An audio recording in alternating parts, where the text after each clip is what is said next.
Mga bossing, sa hindi pala marunong magmarkot, tingnan nyo ito. So, nagmarkot ako ng kasaba. So, sa Bisaya mga bossing, kamuting kahoy. Yan mga boss. Kailangan nyo lang siyang balatan. Balatan nyo lang po. Yan, balatan nyo.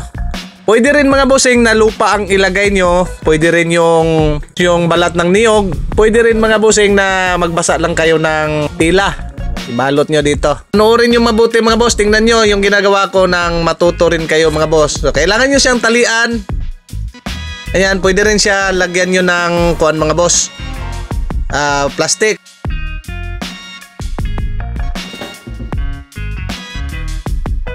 So yan na. Kailangan siyang putulin mga boss kasi itanim nga natin ito. Ayan. Few moments later.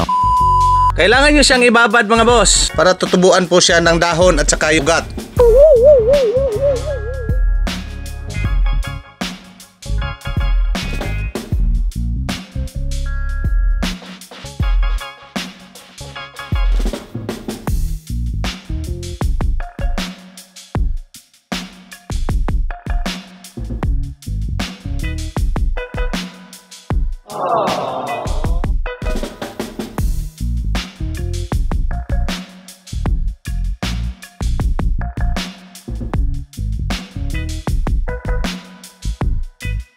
Eternity later.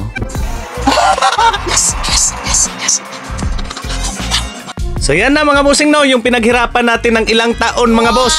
Ayan na. Mayroon na pong tumubo na dahon. So ito mga bossing ay kailangan mo na itanim. Yan, pagkalipas na mga 5 buwan mga boss, pwede nyo na tong i-harvest. So dito natin itanim mga boss sa pinag-anuhan namin na pinagpalahan namin na lupa para madaling magkalaman. Kung sa Bisaya, magkaunod. Yan mga bossing, ang galing. Ganito lang magtanim ng kamunting kahoy.